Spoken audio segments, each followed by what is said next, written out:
दोस्तों नमस्कार। दोस्तों, मजदूरों का कोई चेहरा नहीं होता, मजदूर तो भीड़ होती है। मजदूरों की पहचान उनके टिफिन से होती है जिसमें रोटियां रखी गई होती है, या फिर उस रुमाल से जिसमें चटनी और रोटी लपेटी जाती है। मजदूरों के सपने अपने बच्चों के लिए खरीदे गए उन छोटे छोटे खिलौनों में समाये होते हैं जिसके जरिए वो आने वाले वक्त के खुशनसीब सपने देखते हैं। उनकी जिंदगी की जद्दोजहद और जिंदगी का संघर्ष उनकी घिसी टूटी चप्पलों से नजर आता है, और जब उनकी मौत हो जाए तो राहत की रकम ही सारी कहानी बयां कर देती है।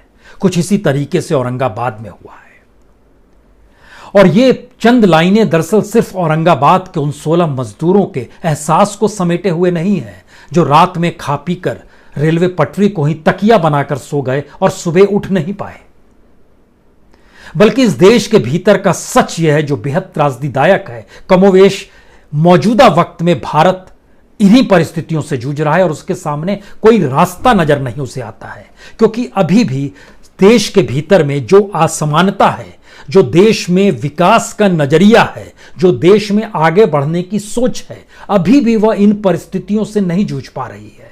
सोशल डिस्टेंसिंग हो गया, अब सोशल इंडेक्सिंग का वक्त है, यानी सामाजिक तौर पर जो आर्थिक परिस्थितियां होती हैं उसको किस तरीके से इस पूरे देश के भीतर एक सोशल इंडेक्स को इतने नीचे लाया जाए जहां पर एक समानता का भाव तो कम से कम पैदा हो। हमें लगता है कि आज इसकी जरूरत है, और इसी के लिए सारी पॉलिसी बनाने की जरूरत है। इसीलिए आज जब हम आपसे चर्चा कर रहे हैं तो सिर्फ औरंगाबाद की घटना ही जहन में नहीं आ रही है, जहां पर सरिया फैक्ट्री में काम करने वाले 20 मजदूर निकले जालना से, औरंगाबाद पहुंचे और रात में वहीं सोए और सुबह उठ नहीं पाए। इस देश के भीतर का सच यह भी है कि सागर छतरपुर में 24 घंटे पहले ही वहां पर मजदूरों को ले जा रही एक पिकअप वैन एक ट्रक से टकराती है। 3 मजदूर मर जाते हैं जो पिकअप वैन में थे, 24 घायल हो जाते हैं। इतना ही नहीं, दिल्ली के द्वारका इलाके में एक 40 साल का मजदूर इसलिए खुदकुशी कर लेता है क्योंकि उसको कहीं रास्ता नजर नहीं आता है। अब वो कैसे खाना खिलाए अपने परिवार को। पत्नी है, 4 बच्चे हैं, पिता भी साथ में रहते हैं। यह एक अलग अलग परिस्थिति मजदूरों की है, लेकिन इन मजदूरों को देखने का भी एक नजरिया है। एक नजरिया पीएचडी चैंबर ऑफ कॉमर्स कहता है अगर मजदूर नहीं लौटेंगे 3 लाख करोड़ का घाटा उन तमाम फैक्ट्रीज इंडस्ट्री को तुरंत हो जाएगा। दूसरी तरफ मध्य प्रदेश सरकार ने भी जारी किए नियम कायदे कि अब 12 घंटे काम लिए जा सकते हैं मजदूरों से, और जो फैक्ट्री मालिक है, जो इंडस्ट्री में काम कराने वाले मैनेजर्स हैं, उनको ये छूट दे दी कि आपको 2-4 चीजें जो पहले हक में आती थी मजदूरों के, वह देने की जरूरत नहीं है, क्योंकि हमको तो किसी भी तरीके से उस इकोनॉमी को चलाना है, उस इंडस्ट्री को चलाना है। तो ऐसे में वेंटिलेशन की जरूरत नहीं है जहां मजदूर काम कर रहा है, वहां पर सिटिंग यानी बैठने की सुविधा कोई जरूरत नहीं है इसकी, वहां पर फर्स्ट एड है या नहीं है कोई जरूरत नहीं है इसकी, प्रोटेक्टिव इक्विपमेंट्स है या नहीं है कोई जरूरत इसकी नहीं है, कैंटीन है या नहीं है कोई जरूरत नहीं है इसकी, वीकली हॉलीडे दिया जाता है या नहीं, काम के घंटे बढ़ाते हुए बीच में कोई इंटरवल भी दिया जाता है, कोई जरूरत नहीं है। इन सब से एग्जेम्प्ट कर दिया गया है, क्योंकि यानी मजदूरों के जरिए भी काम लेना है, और मजदूरों की हालत भी एक तरफ है, और इस देश के भीतर में टेक्नोलॉजी या पैसे वाले सिर्फ इस देश की इकोनॉमी को नहीं चला सकते, यह भी सच है। तो देश चलेगा कैसे, और मजदूर क्या इसी रूप में मरते रहेगा, या फिर सोशल इंडेक्सिंग इस दौर में इस तरीके से होने चाहिए कि इस देश के किसी भी छोर का व्यक्ति औरंगाबाद में रेलवे पटरी पर सर रखकर सोए हुए मजदूरों की चिंता कर सके, या फिर उसमें बेचैनी हो कि उसने क्यों वहां पर सर रखा है, वहां वो जगह नहीं है। ये इंफ्रास्ट्रक्चर हमारे पास होना चाहिए। तो हमें लगता है कि आज इस बात का जिक्र जब हम करने जा रहे हैं तो उससे पहले एक चीज और जरा समझ लीजिए। भारत का कोई मंत्री अमेरिकी मंत्री से ज्यादा बेहतर तरीके से जीवन जीता है। भारत का कोई भी ब्यूरोक्रेट अमेरिकन ब्यूरोक्रेट से बेहतर जीवन जीता है। भारत के भीतर का कोई भी कॉरपोरेट बड़ा इंडस्ट्रियलिस्ट जो सत्ता के नजदीक मौजूदा वक्त में हो, और सामान्य दौर में यूं भी अब सबको जोड़ लीजिए, उनकी स्थिति American corporate, American bureaucrat, American में सबसे बेहतर होती है। लेकिन जब ओवरऑल देखते हैं तो भारत की परिस्थितियां कितनी विकट है, उसका एक छोटा सा हिस्सा पहले हम आपको बतला देते हैं। क्योंकि भारत में जो 1,76,000 करोड़ रुपए जो बांटे गए, उस बांटने को अगर मान भी ले कि बांटे गए तो ये सोचिए कि किन को दिए गए। उसमें सिर्फ जो एग्जिस्टिंग स्कीम्स थी उस पर लगभग 70,000 करोड़ रुपए सरकार ने खर्च किए, और जो लगभग 1,06,000 करोड़ रुपए बचे उसमें 40,000 रुपए गेहूं चावल दाल पे जो बांटा गया उसके लिए खर्च किया गया। महिलाओं के खाते में जो 500 रुपए दिए गए उसमें तकरीबन 1,500 करोड़ रुपया उसमें चला गया, और बाकी का जो 60,000 करोड़ रुपया है वह इस देश के जो वरिष्ठ नागरिक थे उनको जो 3 महीने तक 1,000 रुपए देने का जिक्र है उसमें चला गया। यह लड़ाई है। और भारत के भीतर जो बेरोजगार, उन सब का जिक्र ना कीजिए आज, क्योंकि जब इसके ठीक समानांतर हम अमेरिका का जिक्र करेंगे तो अमेरिका में उनके अपने इतिहास में सबसे खराब स्थिति है, जहां पर 3,30,00,000 लोग बेरोजगार हो गए हैं, जिन्होंने सेंट्रल बैंक में अर्जी डाली है कि आप हमें भत्ता दीजिए, बेरोजगारी भत्ता। और वहां पर हमारी जानकारी में जो वहां कुछ लोग रहते हैं उनसे जो बातचीत हुई, वहां पर एक इंडियन जब यूएस सिटीजन हो गए, उन्होंने बताया कि हमारे बैंक अकाउंट में $3,900 आ गए, क्योंकि हमारी नौकरी छूट गई थी, हम बेरोजगार हो गए थे। तो अब आप कल्पना कीजिए, अगर एक व्यक्ति को $3,900 मिल रहा है तो 3,30,00,000 बेरोजगारों को तकरीबन $12,870 करोड़ वहां पर मिल जाएगा। इतना जब डॉलर मिलेगा तो इसको जब आप रुपए में कन्वर्ट करेंगे तो एक व्यक्ति के हिस्से में आएगा 2,94,377 रुपए। इतने एक व्यक्ति के बैंक अकाउंट में पहुंचा, और दूसरे तरफ सबको मिला दीजिएगा जो 3,30,00,000 हैं तो 9,73,000 करोड़ रुपया सरकार भत्ते के तौर पर, बेरोजगारी भत्ते के तौर पर इन लोगों को देगी। हमारी स्थिति ऐसी नहीं है, लेकिन हमारी स्थिति एक क्लास के लिए इससे भी बेहतर है और दूसरी तरफ एक मास के लिए इससे भी बुरी है। तो इसके बीच में आज खड़े होने की स्थिति में आइए और जरा समझने की कोशिश की जाए कि दरअसल इस देश को चाहिए क्या और इस देश की स्थिति क्या। और ऐसे में आज हमने खास तौर पर एमएसएमई की स्थिति को लिया है। एमएसएमई की स्थिति बहुत साफ है कि जो भारत में micro, small, medium industries, enterprises हैं, वो सबसे बड़ी तादाद में है। अगर उनको भी ठीक कर दिया जाए, जो अब होने की स्थिति में नहीं है, उनको एक बेसलाइन बनाते हुए हमें लगा कि आज आपसे डिस्कशन इस बात को लेकर किया जाए कि जब हम इन चीज़ों को देख रहे हैं तो बहुत सारी चीज़ें जहन में आपके आएगी, क्योंकि एमएसएमई का मतलब ये होता है कि भारत के जीडीपी में तकरीबन 32% का इसका योगदान है। जो एम्प्लॉयमेंट है वो तकरीबन 24% एम्प्लॉयमेंट एमएसएमई ही देता है। एक्सपोर्ट में 45% इसी के जरिए होता है। मैन्युफैक्चरिंग में 33% यहीं पर मैन्युफैक्चर होता है। सर्विस सेक्टर में ये 25% इसका योगदान था। लेकिन आज की स्थिति वर्कर को कैश देने के लिए नहीं है, उसको अपना इलेक्ट्रिसिटी का बिल देना है, कमरा किराए पे लिए हुए था जहां ऑफिस चला रहा था उसका पैसा देने की स्थिति में नहीं है। यहां तक कि कुछ एमएसएमई वालों से चलाने से बातचीत हुई, उनके पास यह भी स्थिति नहीं है कि वर्किंग कैपिटल तो दूर की बात है, इंटरनेट का पैसा देने की स्थिति में नहीं है। और इनको कोई मदद राज्य सरकारों से नहीं मिल पाएगी, क्योंकि राज्य सरकार की अपनी स्थिति, जो उसकी अपनी रेवेन्यू रिसिप्ट थी, वह घट चुकी है, 90% तक घट चुकी है, क्योंकि उसके पास अपनी आय जो होती है वो रेवेन्यू रिसिप्ट जो 52% होता है वो नीचे चला गया। सेंट्रल ट्रांसफर टैक्स जो होता है वह नीचे चला गया। नॉन स्टेटरी सेंट्रल जो मदद मिलती है वह भी नीचे चली गई। अब इन सब के बीच में जो भी टैक्स वसूलते थे अप्रैल के महीने में और मार्च के आधे महीने के बाद से, चाहे वो पेट्रोलियम पदार्थ हो जहां से 25% टैक्स आ रहा था, या फिर लीकर हो जिससे 15% टैक्स आ रहा था, या फिर स्टैंप और रजिस्ट्रेशन हो जिसके जरिए 12%, सब कुछ ठप हो गया इस दौर में। ये किसी को मदद स्टेट करने की स्थिति में नहीं है। एमएससी अपने तौर पर अपने वर्कर को दे पाने की स्थिति में नहीं है।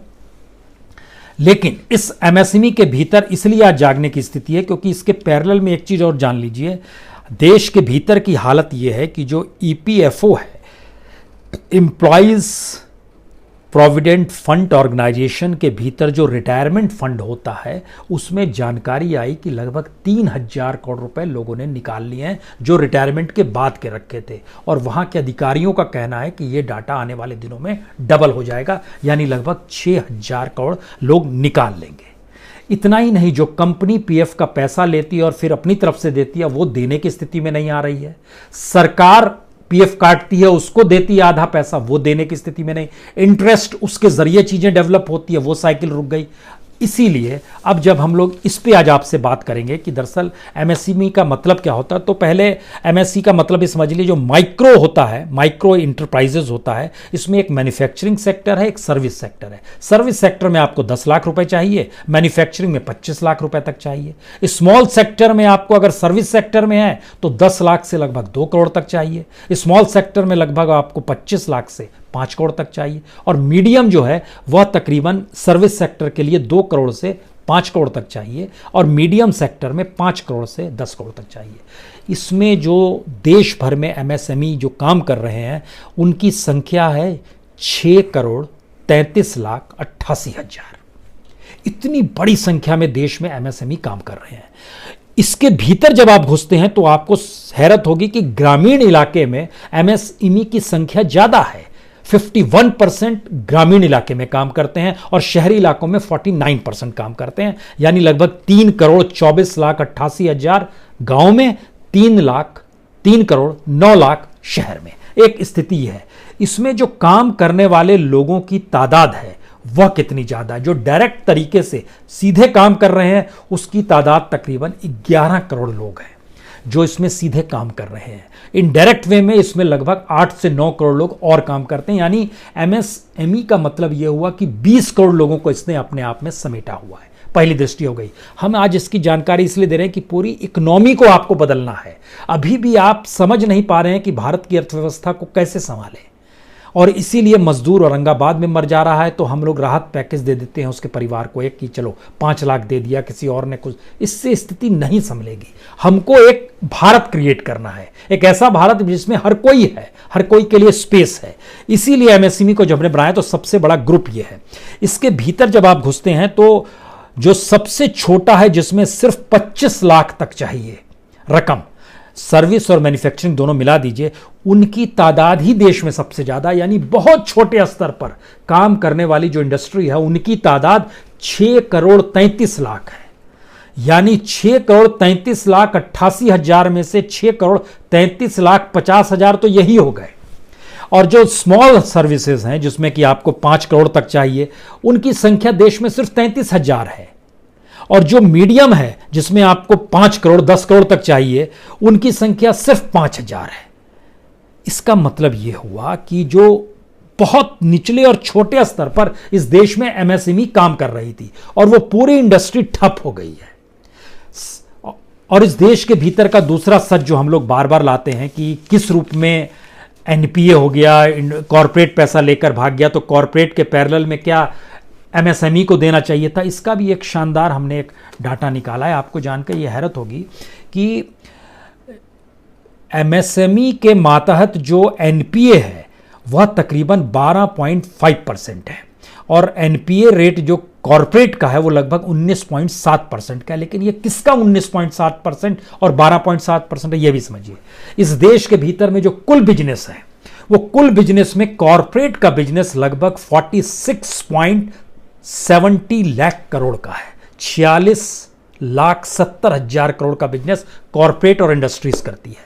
जो एमएसएमई है वो सिर्फ 17,75,000 करोड़ का करता है। तो बैंकों से जो पैसा मिलता है उसके जरिए, जिस एनपीए का हम जिक्र कर रहे थे, तो एनपीए के दायरे में लगभग 9,35,000 करोड़ कॉरपोरेट का एनपीए है, और एमएसएमई का जो एनपीए आता है वो सिर्फ 2,11,000 करोड़ का है। अब जब इसके और भीतर आप घुसिएगा और आप समझना शुरू कीजिएगा कि हां, अगर एनपीए भी इसका कम है और यहां पर जुड़ने वाले लोगों की तादाद भी ज्यादा है, और उसमें भी सबसे ज्यादा 6 करोड़ से ज्यादा इंटरप्राइजेज, इंडस्ट्री छोटी छोटी इस देश के भीतर में 6 करोड़ से ज्यादा थी, 6 करोड़ 33 लाख 50 हजार थी, तो इनसे जुड़े हुए लगभग 18 करोड़ लोग इस देश के भीतर में जो काम कर रहे थे, उनके पास तो काम नहीं होगा। तो उनको हम कलेक्ट कैसे करेंगे? जब सरकार कोई डाटा देती है तो और डाटा ये कह कर देती है कि देखिए हमने तो इतना कुछ दे दिया, तो हमें लगता है कि उसको भी एक बेसिक तौर पर आपको पकड़ना चाहिए। जैसे देश के फाइनेंस मिनिस्टर ने कहा कि हमने एमएसएमई के लिए सैंक्शन किया है 5,66,000 करोड़, जाहिर है 5,66,000 करोड़ रकम कोई छोटी तो नहीं लगती है, बड़ी लगती है। और वो लॉकडाउन खत्म होने के बाद उसको हम लोग डिस्ट्रीब्यूट करेंगे। लेकिन जब आप इसके भीतर जाएंगे तो आपको जानकर हैरत होगी कि जो टोटल अकाउंट कितने हैं जिनको ये पैसा दिया जाना है, तो उसमें पता चलेगा आपको कि 4,81,000 अकाउंट में पैसा जाना है, 5,66,000 करोड़। तो हर के हिस्से में कितना आया? हर के हिस्से में, हर के खाते में जो आएगा वो सिर्फ 1,17,00,000 रुपए का आएगा। हर खाते में 1,17,00,000 के हिसाब से अगर आप चलते हैं तो ये 5,66,000 करोड़ हो जाता है। अगर ये स्थिति है तो इसकी दूसरी स्थिति में आइए कि जहां पर इस बात का जिक्र हुआ कि इस देश के भीतर में जो एनबीएफसी है, नॉन बैंकिंग फाइनेंशियल कंपनीज है, और जो एचएफसी है, जो हाउसिंग फाइनेंस कंपनी है, उसने भी लगभग 1,00,000 करोड़ रुपए उसको भी बांटने हैं। लेकिन इसका दूसरा हिस्सा यह आया कि दरअसल जो एमएसएमई के भीतर में अकाउंट्स जो 4,81,000 हैं, उसमें जानकारी ये मिली कि पहले राउंड में लगभग 27 लाख कस्टमर्स ने दरवाजा खटखटाया था। सरकार ने पहले राउंड में सिर्फ जिनको बैंक से पैसा मिलना था 2,37,000 लोगों का सैंक्शन किया। कितना सैंक्शन किया? वो सैंक्शन किया 26,500 करोड़ रुपए। ये भी रकम ज्यादा लगती है आपको। अब ये रकम जब ज्यादा लगती है तो आप सोचेंगे अच्छा ये रकम है तो 26,500 करोड़ तो बहुत ज्यादा है। लेकिन उसको जब हमने 2,37,000 केसेस जिनको सैंक्शन किया गया उसमें जब औसत निकाला तो हर के हिस्से में आ रहे हैं 11,181 रुपए। यानी ओवरऑल एमएससी में अगर हर के खाते में 1-1 करोड़ रुपया आ रहा है, और उसमें बड़ी तादाद उन लोगों की है जो कि मीडियम और स्मॉल हैं, जो करोड़ में बिजनेस करते हैं, क्योंकि जो 25 लाख से कम है उनका जब औसत निकालना शुरू किया तो उनके पास 1 से 2 लाख से ज्यादा पैसा नहीं आ रहा है। अब सवाल है इस दौर में जो बिजली बिल होगा, जो रेंट होगा, जो कैश देना होगा मजदूरों की, वो पैसा तो वहीं खप जाएगा। यानी टोटल जोड़िएगा तो इस देश की मुसीबत यही है कि बड़ी रकम लगती है, लेकिन उसको जब आप बांटते हैं तो हर हिस्से में बड़ी छोटी छोटी रकम आती है। यही स्थिति कमोवेश 1,76,000 करोड़ की थी। लेकिन इसका अगला सवाल यह है कि तब इस देश को आप बांधना कैसे चाहते हैं और इस देश के भीतर का सच क्या है? दरअसल ये सारे जो एमएसएमई काम करते हैं, 2-3 क्षेत्र खासतौर पे मैन्युफैक्चरिंग का क्षेत्र है, ट्रेड का क्षेत्र है और बाकी सर्विसेज का क्षेत्र है। मैन्युफैक्चरिंग में लगभग 31% इंडस्ट्री काम करती है जो एमएसएमई की है, ट्रेड में लगभग 36%। ये दोनों जो मैन्युफैक्चरिंग और ट्रेड है ये पूरी तरह तहस नहस हो गया है। सर्विस में भी 33%, वह भी समाप्त हो गया। तो बचा क्या है? और ये फिर से पनपेंगे कैसे? क्योंकि जो एम्प्लॉयमेंट इन्होंने अगर दिया हुआ है, डायरेक्ट एम्प्लॉयमेंट 11,09,89,000 का है, इनडायरेक्ट वे में जोड़िएगा तो ये लगभग 20 करोड़ के लगभग आ जाता है। और उसमें रूरल एम्प्लॉयमेंट जो था, रूरल एम्प्लॉयमेंट तकरीबन 4,97,78,000 जो सरकार का है डायरेक्ट, और अर्बन में 6,12,00,000। ये दोनों को हम इसलिए मिला रहे हैं यहां पर क्योंकि स्थिति जो रूरल की हुई है वही अर्बन की हुई है, जो इकोनॉमी हमारी चल रही थी। यानी इस रूप में मत जोड़िएगा कि असल में वो तो ग्रामीण भारत है, ये शहरी भारत है, नौकरियां शहर में गई है, गांव में कहां गई है। तो ये जो रेंज है एमएसएमई का रेंज, वो गांव को भी जोड़ता है। और इस देश की इकोनॉमी में जिसका जिक्र हम बार बार करते हैं कि जीडीपी में लगभग 48% ग्रामीण भारत का योगदान होता है। यानी पहली बार एक ऐसी स्थिति बनी है जिसमें समूचे भारत को आपको एक दृष्टि से देखना होगा। यह संभव ही नहीं है कि कल तक जो स्थितियां थी इस देश में वही स्थिति अब आने वाले वक्त में भारत में रहेगी। वो चेंज कैसे होगा? यही वो सोशल इंडेक्स है जिसको हमको लगता है कि एक तैयारी सरकार को करनी चाहिए, जो सरकार नहीं कर पा रही है। और इसके लिए जरा इस बात को समझना होगा कि इस देश के भीतर में जितनी भी अस्थाई टोटल नौकरियां हैं, कुल नौकरी मान लीजिए, जो पब्लिक सेक्टर और प्राइवेट सेक्टर को अगर मिला दीजिएगा तो 2011 का आंकड़ा कहता है कि लगभग 2,75,00,000 लोग सिर्फ अस्थाई नौकरी करते थे, जिनको तमाम सोशल सिक्योरिटी मिलती थी। 2020 तक की स्थिति में आइएगा तो तकरीबन 3,15,00,000 की स्थिति आ रही है कि ये लगभग अस्थाई नौकरी करने। यानी इस देश के 130 करोड़ में से सिर्फ 3 करोड़ परिवार ही ऐसे हैं जो कि अस्थाई नौकरी कर रहे हैं। अस्थाई नौकरी के साथ उनका जो पेमेंट का रेंज था वह कमोवेश बाकी नौकरियों की तुलना में ज़्यादा था। उनको सोशल सिक्योरिटी थी, मेडिकल सिक्योरिटी, हर तरह की सिक्योरिटी उनके साथ जुड़ी हुई थी। लेकिन मौजूदा वक्त की स्थिति तो बदल गई, और जब गांव और शहर की स्थिति कमोवेश एक सरीखी हो रही है तो गांव की इकोनॉमी तभी तक चलेगी जब तक उसके पास रहने वाले लोगों के पास पैसा है। क्योंकि अगर इकोनॉमी रुक गई है तो वो पैसा कितने दिन चलेगा। जिस तरीके से दिल्ली सरकार ने हाथ खड़े कर दिए कि हमको जितना मुफ्त में देना था दे दिए, अब हमें पैसा चाहिए, रेवेन्यू चाहिए, तो उन्होंने कहा शराब की दुकान खोल दो, पेट्रोल कीमत बढ़ा दो, फिर शराब पर भी आप एक्साइज टैक्स और बढ़ा दीजिए, 70% और बढ़ा दीजिए। तो कमाई के रास्ते भी जनता से ही आ रहे हैं, और ये कोई प्रोडक्टिव नहीं है। पेट्रोल डीजल तभी खर्च होता है जब कोई इकोनॉमी चल रही हो, उस इकोनॉमी के साथ सामान को चलना होता है, वो तो चल नहीं रहा है। पेट्रोल डीजल आप कितने दिन घूमिएगा, फिर वह भी महंगा होगा तो वो भी आप भराना बंद कर दीजिएगा। शराब कितने दिन पीजिएगा, जब तक पैसा है पी लीजिएगा, फिर उसके बाद क्या कीजिएगा, रोजगार नहीं होगा तो एक स्थिति इक्वली आ गई है।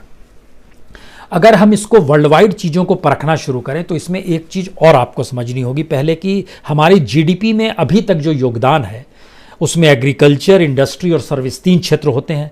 एग्रीकल्चर का योगदान सिर्फ 17%, 17.32% है। इंडस्ट्री का योगदान 29.02% है। सर्विस सेक्टर का योगदान 53.66% है। और ये सर्विस सेक्टर का योगदान घट के आ गया है 5.4% पर अप्रैल के महीने में। हमारा पीएमआई इस रूप में अगर घट गया और सर्विस सेक्टर ध्वस्त हो गया है पूरी तरीके से, तो कल्पना कीजिए कि अब जीडीपी क्या होगी और इस इकोनॉमी का क्या होगा। क्योंकि इसके भी भीतर जब और आप अंदर में जाकर जानना चाहते हैं तो समझने की कोशिश कीजिए कि एग्रीकल्चर में भारत की कुल पूंजी का लगभग जो हिस्सा लगा हुआ है, उसकी स्थिति जो है वो तकरीबन जो लोग एम्प्लॉयमेंट जो घुसा हुआ है, जो काम करने, वो 52% लोग हैं। 2009 में 52% थे और 10 साल बाद 2019 का डाटा बताता है 43% है। यानी खेती पर टिके हुए लोगों की तादाद कम हुई। दूसरी तरफ इंडस्ट्री पर टिके हुए लोगों की तादाद बढ़ गई, 21% से बढ़कर वो 25% तक चली गई। सर्विस सेक्टर में भी 5% की बढ़ोतरी हुई 10 साल में, 2009 से 2019 तक में, वह भी 26% से 31% तक चला गया।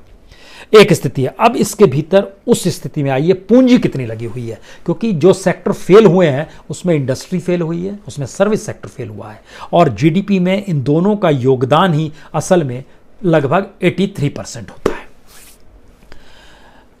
सर्विस सेक्टर में जो कितने लाख करोड़ है, 137 लाख करोड़ सर्विस सेक्टर की पूंजी लगी हुई है वहां पर। इंडस्ट्रियल सेक्टर में लगभग 39 लाख करोड़ है। एग्रीकल्चर में लगभग 23 लाख करोड़ है। हम इन डाटा को इसलिए आपके सामने रख रहे हैं कि एक तस्वीर साफ हो जाए कि जब इंडस्ट्री बंद हो चली है, इंडस्ट्री तभी चलेगी जब आप मजदूर से काम लेंगे। मजदूर अब घर लौटने की स्थिति में है, उसके पास 2 जून की रोटी नहीं है, वो भूख की स्थिति में आया, आप पेट भरने की स्थिति में नहीं थे। सर्विस सेक्टर ध्वस्त हो गया है क्योंकि डिमांड नहीं है मार्केट में। डिमांड नहीं होगी तो आप कुछ भी सर्विस क्या देंगे किसी को भी, एक बहुत चीज़ें ध्वस्त हो गई हैं। तो कहीं एग्रीकल्चर सेक्टर बचा हुआ है हमारा, और हमारे पास वो लेबर बचा हुआ है जो लेबर कल तक शहर में रहता था, और शहर में जब वो रहता था तो वहाँ रहने के दौरान उसको किराया भाड़ा देता पड़ता होगा, वहाँ के जो टैक्स होते होंगे उसको देना पड़ता होगा। एवरेज निकालिएगा तो शहर में कमाने वाला 10,000 कमाने वाला एक मजदूर अपने गाँव में बड़ी सुविधा के साथ 5,000 में रह सकता है, तमाम सुविधाओं के साथ। उसको शहर आने की जरूरत नहीं है। इसका मतलब है कि हमें पूरे इंडस्ट्रियल, सर्विस सेक्टर और एग्रीकल्चर को अब कहीं ना कहीं रूरल इंडिया को एक बेस बनाना होगा। और अगर वो नहीं बनाएंगे और अगर हम इसी क्राइसिस में चलेंगे कि दरअसल हमारे पास तो एक मेंटलिटी बड़ी साफ थी, जिस तरह शिवराज सिंह चौहान ने मध्य प्रदेश में किया कि अब 12 घंटे काम लो मजदूरों से, कोई सुविधा नहीं दो, कुछ नहीं दो, काम लो। तो वो रोबोट तो है नहीं, काम लो। एक स्थिति आएगी, वो कितना काम करेगा किस रूप में, और अगर वो मान लीजिए जो प्रोडक्ट बना रहा है वो मार्केट में बिकेगा नहीं, क्योंकि जो खरीदने वाला होगा उसकी अगर बाइंग कैपेसिटी इस दौर में सरकार ने, तो ये जो चक्की थी ये चक्की रुक गई है। अब सवाल यह है, इस देश के भीतर का अनूठा सच ये है कि इस देश में जो 20% लोग हैं उनके पास जो ऑर्गेनाइज सेक्टर में या इन जनरल नौकरी में जो काम कर रहे हैं उनकी जो रकम है और जो 80% की रकम है, इनमें बड़ा व्यापक अंतर है। हमको सोशल इंडेक्सिंग के जरिए इस 20 और 80% को कम से कम 50% में तो लेकर आना होगा, अन्यथा यह असमानता आपको बार बार एग्रीवेट करेगी कि आप लग्जरी के प्रोडक्ट्स बनाइए, आप फिर से उस जीवन को जिए जो मार्केट इकोनॉमी का है, जो कैपिटल मार्केट का है, और फिर आप उसी दिशा में बढ़ते हुए एक असमानता की स्थिति लाएंगे और रेल की पटरी आपके लिए तकिया बन जाएगी, एक ट्रेन गुजरेगी और मौत हो जाएगी, एक स्थिति आ जाएगी।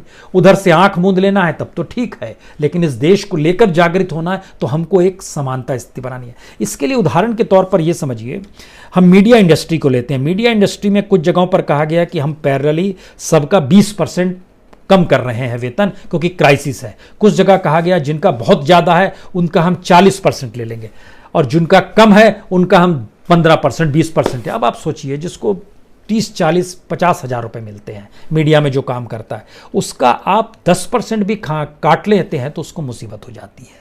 लेकिन जिसको 4 लाख, 5 लाख, 10 लाख मिलते हैं, उसमें से आप 40% भी निकाल लेते हैं तो भी उसकी जरूरतें पूरी हो जाएंगी और वो रईसी से रह सकता है, क्योंकि हमारा सोशल इंडेक्स इस दौर में झटके में नीचे आ गया है अपने आप, और उसकी जरूरतें जो हैं वो उसको यानी कहीं बराबर हमको लाना होगा। बराबर लाने के लिए कहीं ना कहीं हमको एक नए तरीके से सारी चीजों को आधार बनाना होगा। जैसे पीएसयू में कोई काम करता है तो वहां वेतन मिलता है 60,000 से लेकर 1,40,000 रुपए तक है, या इस देश के जो विधायक हैं, मंत्री हैं, उनको जो पैसा मिलता है, जो आईएएस को पैसा मिलता है, जो बीडीओ को पैसा, जब इनकी रैंकिंग करना शुरू कीजिएगा तो आपको अब नए डिजाइन में इसलिए काम करना है क्योंकि ग्रोसरी ही इस देश की पहली जरूरत हो गई, एग्रीकल्चर इस देश की पहली जरूरत हो गई, रूरल इंडिया की इकोनॉमी पहली जरूरत हो गई, और जो लेबर है, जो कॉन्ट्रैक्चुअल लेबर है, जो दिहाड़ी मजदूर है, वह आपके काम के नहीं आएगा तो फिर आपकी इकोनॉमी ठप हो जाएगी। क्योंकि हम लोग अभी इतने टेक्नोलॉजी वाइज नहीं हुए हैं, टेक्नोलॉजिकल नहीं हुए हैं, और दूसरी बात हम लोग ह्यूमन रिसोर्स को भी उपयोग नहीं कर पाते हैं। तो इसीलिए ई कॉमर्स बढ़ने लगा। हम लोग इस बात को समझ ही नहीं पा रहे हैं कि हमारी जरूरत क्या है, तो जो चीज आ रही है उसको एक्सेप्ट कर रहे हैं। इसमें एक समाजीकरण लाने की जो सोच होती है वो आपको कहीं ना कहीं उस ऑर्गेनाइज सेक्टर से शुरू करनी होगी, जो ऑर्गेनाइज सेक्टर खुद पॉलिसी बनाता है। इसमें इस देश का पार्लियामेंट भी आएगा, विधानसभा भी आएगी, तमाम इंस्टीट्यूशंस भी आएंगे, तमाम पब्लिक सेक्टर के इंटरप्राइजेस भी आएंगे और तमाम प्राइवेट सेक्टर के भी इंटरप्राइजेस आएंगे। सभी इंस्टीट्यूशन मिलेंगे, क्योंकि अभी तक की हमारी इकोनॉमी प्रॉफिट बेस्ड थी। पैसा डाल रहे हैं, कमाना है, प्रॉफिट आएगा ही। अब स्थिति आ गई कि पैसा डालने की स्थिति में हो नहीं, अब डाल भी नहीं सकते हो, क्योंकि अब प्रोडक्ट क्या बनाओगे आप, उसको खरीदेगा कौन, ये एक पूरी साइकिल है। इसीलिए जब आप एमएसएमई का अध्ययन करते हैं तो आपके जहन में सवाल आएगा कि सरकार उसमें कितना भी पैसा झोंक दे वो रिवाइव नहीं कर पाएगा। रिवाइव तब करेगा जब आप एमएसएमई के साथ बताना शुरू करोगे कि किस तरीके से अभी तक 51% जो रूरल इंडिया के साथ आप जुड़े हुए थे वह कम से कम 75% होगा, और ये इंडस्ट्रीज के साथ आपको डेवलप करना है। यानी सरकार ने अपनी योजनाओं को पूरा करने के लिए जिस तरह कॉर्पोरेट के सीएसआर का पैसा अपने से जोड़ दिया है, ठीक उसी तरीके से सरकार को ही अब एमएसएमई या किसी को भी जो दी जाएगी रकम, जो पैकेज दी जाएगी, उसको आपको उन क्षेत्रों से जोड़ना है जहां पर भारत का मजदूर सुविधा के साथ काम कर सके, अपने घर के नजदीक रह सके, और वहां की इंडस्ट्री जिस रूप में काम करेगी, क्योंकि वहां पर कॉस्ट नहीं आती है। जो कॉस्ट शहर में आ जाती है वो अभी भी ग्रामीण भारत में कॉस्ट नहीं आती। तो हमें लगता है क्या इस समाजीकरण को करने के लिए हम ये तैयार है या नहीं है, या ये मानकर चलें कि अमेरिकी अंदाज में भारत का पॉलिटिशियन जी लेगा, कॉर्पोरेट वाला जी लेगा, ब्यूरोक्रेट जी लेगा, लेकिन इस देश का व्यक्ति जो है वो सहारा अफ्रीकन कंट्री से भी बुरी हालत में अगर जी रहा है और इस तरीके से लगातार मर रहा है और कोई ध्यान देने वाला नहीं है, तो फिर मुश्किल है। तो मनाइए कि सोशल डिस्टेंसिंग के बाद अब सोशल इंडेक्सिंग का वक्त आ गया है, और हमारे अपने सोशल स्ट्रक्चर में हमें उस रुपए के मूल्य को भी समझना है, और उस रुपए के मूल्य के साथ ह्यूमन रिसोर्स को समझना है, और ह्यूमन रिसोर्स को ही कहीं ना कहीं इकोनॉमी का हिस्सा बनाना है। बहुत बहुत शुक्रिया, बहुत बहुत शुक्रिया।